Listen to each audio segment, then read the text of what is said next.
कई बार रियल कारणों की वजह से क्रिटिसिज्म में लपेट कर हेट परोसी जाती है। क्रिटिसिज्म हो सकता है, हेट नहीं। हम सिर्फ कारण ढूंढते हैं किसी को गाली देने के, जस्ट बिकॉज हमें गाली देनी है। इस वीडियो का मैं सेकंड पार्ट भी बना सकता हूं जो कि फैन वॉर्स के बारे में होगा।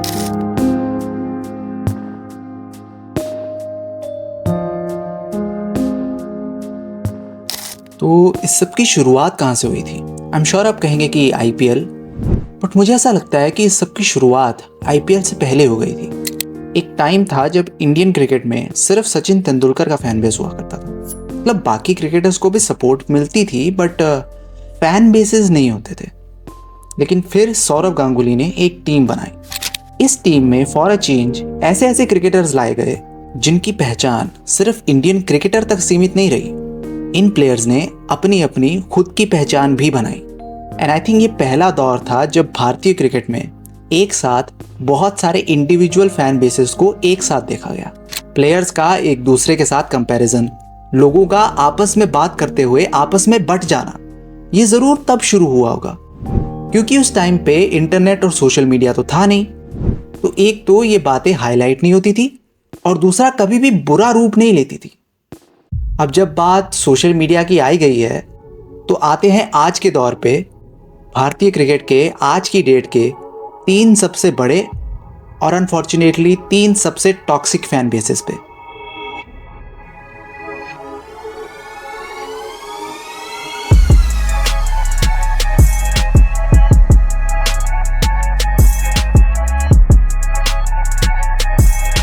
आई थिंक शुरुआत यहां से करते हैं। हम इंडियंस काफ़ी इमोशनल लोग हैं।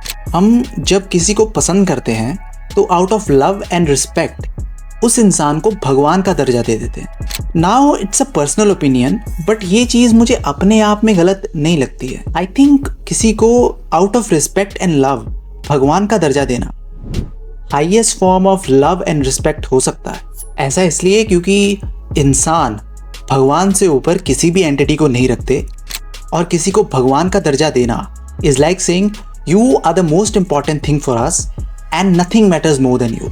अब ये सब सुनने में तो अच्छा लगता है, तो फिर गड़बड़ हो कहाँ जाती है? इसका जवाब हमें मिलेगा 2 सवालों से। पहला, हम जिस इंसान को भगवान का दर्जा दे रहे हैं क्या वो इंसान वो रिस्पेक्ट डिजर्व करते हैं? और दूसरा, जो लोग किसी इंसान को भगवान का दर्जा दे रहे हैं वो लोग ऐसा करते हुए उस इंसान को इंसान रहने देते हैं या नहीं? अब वैसे तो ये सुनने में 2 सवाल लगते हैं, बट असल में ये एक ही सवाल के 2 हिस्से हैं और यहीं से चीज़ें सीरियस होना शुरू हो जाती हैं। हम किसी इंसान को भगवान बनाते ही क्यों हैं? द आंसर इज सीखने के लिए। भगवान को हम द अल्टीमेट राइट समझते हैं और उस अल्टीमेट राइट के दिखाए हुए रास्ते पे चलकर हम अपने आप को थोड़ा और राइट बनाने की कोशिश करते हैं। ठीक ऐसा ही हम अपने पसंदीदार लोगों को भगवान बनाकर करते हैं। हम जिस इंसान को बहुत पसंद करते हैं उनको भगवान का दर्जा देते हैं और ऐसा हम इसलिए करते हैं क्योंकि हम ऐसा समझते हैं कि वो हमसे बेहतर हैं और उनसे सीख कर हम खुद थोड़े बेहतर इंसान बन सकते हैं। यानी हम किसी इंसान की परफेक्शन को देखकर उन्हें भगवान का दर्जा देते हैं। जब हम किसी इंसान को भगवान का दर्जा देते हैं तो याद रखिए इस सेंटेंस में इंसान पहले आता है और इंसान में सिर्फ परफेक्शन नहीं होती, इंसान में अच्छे गुण भी होते हैं और बुरे गुण भी होते हैं। और यहीं पे आते हैं हम अपने उस दूसरे सवाल पे, क्या हम किसी इंसान को भगवान का दर्जा देते वक्त उस इंसान की इंसानियत मार तो नहीं देंगे? मतलब हम किसी इंसान को भगवान बनाते हुए उस इंसान का सही और गलत का मिश्रण होने का हक छीन तो नहीं लेंगे? और जहां तक बात रही पहले सवाल की, तो क्योंकि हम एथलीट्स की बात कर रहे हैं, इट्स क्वाइट ऑब्वियस कि हमें उनसे सीखने को बहुत सारी चीजें मिल जाएंगी। अब वैसे तो हमारी फैन वॉर्स का बड़ा कारण हीरो वर्शिपिंग है, बट इसके और भी कई कारण हो सकते हैं। अब यहां से हम विराट कोहली के पर्सपेक्टिव से देखेंगे, यानी कि किस तरह से विराट कोहली को MS धोनी और रोहित शर्मा के फैन बेस हेट करते हैं। यहाँ पे फैन बेस वर्ड को यूज करना सही नहीं होगा। किस तरह से इन दोनों फैन बेसिस का टॉक्सिक हिस्सा विराट कोहली को हेट करता है। It's not about defending Virat Kohli, it's all about कि उनके पर्सपेक्टिव से हम देखते हैं कि ये हेट वाला कॉन्सेप्ट आखिर चलता कैसे है। मान लीजिए विराट कोहली के बारे में कोई ऐसी बात है जिससे लोग अग्री नहीं करते। For example, he is the best batsman ever. अब इस बात को काउंटर करने के लिए या तो लोग लॉजिकल आर्ग्यूमेंट्स दे सकते हैं, या फिर इस कन्वर्सेशन को अग्रेसिवली अप्रोच कर सकते हैं, या फिर सीधा गाली गलौज कर सकते हैं। एग्रेसिवली अप्रोच करना या गाली गलौज करना, आखिर लोग ऐसा क्यों करेंगे? The reason being emotions. हम इंडियंस इमोशनल लोग होते हैं, बट इमोशंस सिर्फ पॉजिटिव नहीं होते, इमोशंस नेगेटिव भी होते हैं। ऐसा होता है, हम किसी इंसान से मिले और हमने उन्हें पसंद किया।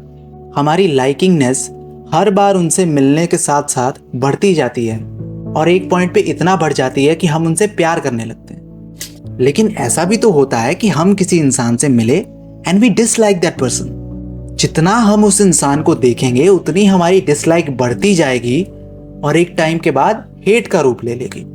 लैक ऑफ एग्रीमेंट में जब हमारे आर्ग्यूमेंट सिर्फ लॉजिकल आर्ग्यूमेंट्स नहीं होते तो उसमें हमारा एक बायस छुपा होता है, और क्योंकि ये बायस उस इंसान के अगेंस्ट है, ये बायस हमारे दिल में उस इंसान के लिए नफरत से आ रहा है।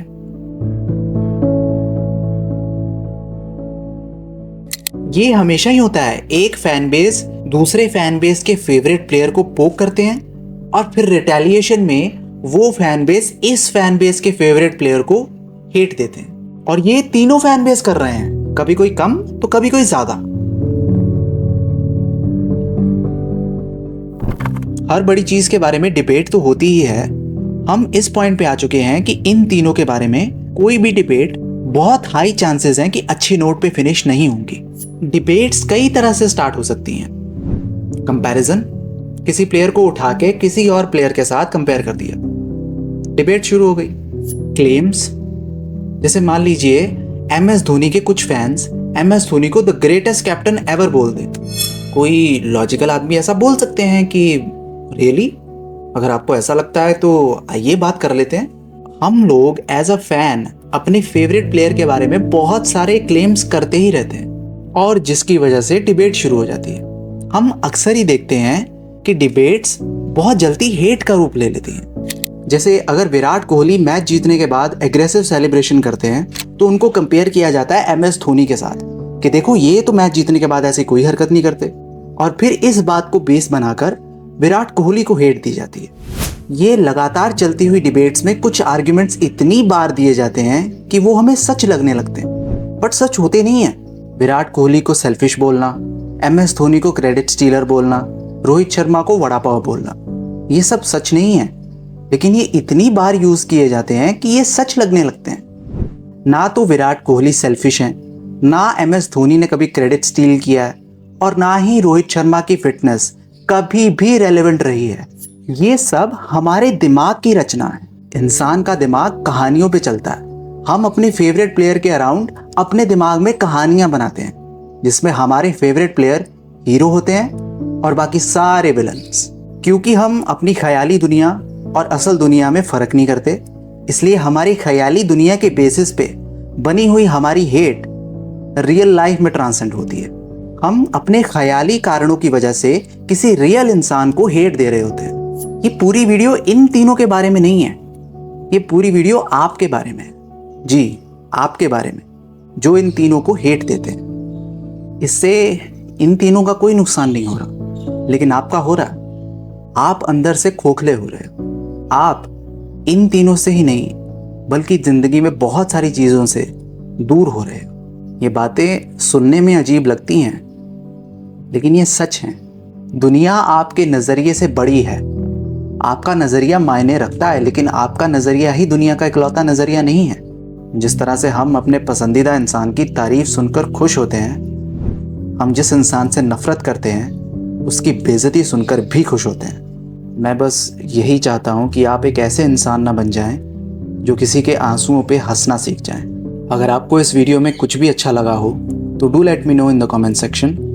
और अगर आपको मेरा कोई भी पॉइंट गलत लगा हो तो मेरा कमेंट सेक्शन हमेशा खुला रहेगा। इसी के साथ जब तक हमारी अगली मुलाकात नहीं होती, Stay safe, stay healthy, and thanks for watching.